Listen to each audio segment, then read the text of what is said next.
أوقات بيجي علينا يوم نحس فيه إننا خلاص تعبنا من التكرار، من الروتين، من الإحساس إننا واقفين في نفس المكان، بنعيش نفس اليوم كأنه نسخة من اللي قبله. بس عارفة، التغيير مش لازم يكون كبير عشان يكون حقيقي. أوقات التغيير بيبدأ من لحظة، من فكرة، من قرار بسيط إنك تقول لنفسك أنا مش هكمل كده، النهاردة بداية جديدة. النهاردة في بودكاست شفاء النفس هنتكلم عن إزاي فعلا ممكن تغيري حياتك في يوم واحد بس، بخطوات صغيرة لكن قادرة تغير إحساسك بكل حاجة حواليكي.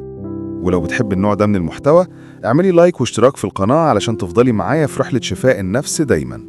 قبل أي تغيير حقيقي لازم تقفي وتبصي جواكي. اسألي نفسك، أنا حاسة بإيه؟ إيه اللي مضايقني؟ أنا فعلا عايشة بالطريقة اللي نفسي فيها؟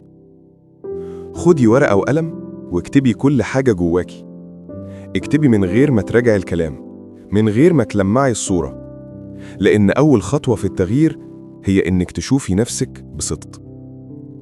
ساعات بنهرب من مشاعرنا، بس كل مرة بتتجاهلي فيها إحساسك بتبعدي خطوة عن نفسك، وده اللي لازم يتغير النهاردة. اليوم ده بداية تصالح مع نفسك.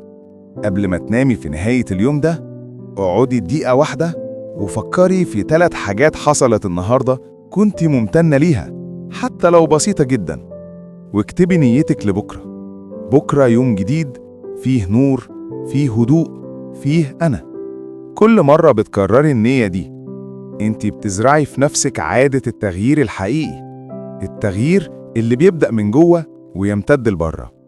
افتكري دايما، التغيير مش معناه انك تبقي شخص جديد، لكن انك تبدأي تشوفي نفسك من زاوية النور، مش من زاوية التعب. كل يوم ممكن يكون بداية، حتى لو البداية دي صغيرة، ممكن تكون أول نقطة ضوء في طريق كبير. لو الحلقة لمستك أو حسيت إنها فتحت لك باب جديد، اعملي لايك واشتراك في قناة شفاء النفس علشان تفضلي معايا دايما في رحلة الهدوء والوعي والسلام.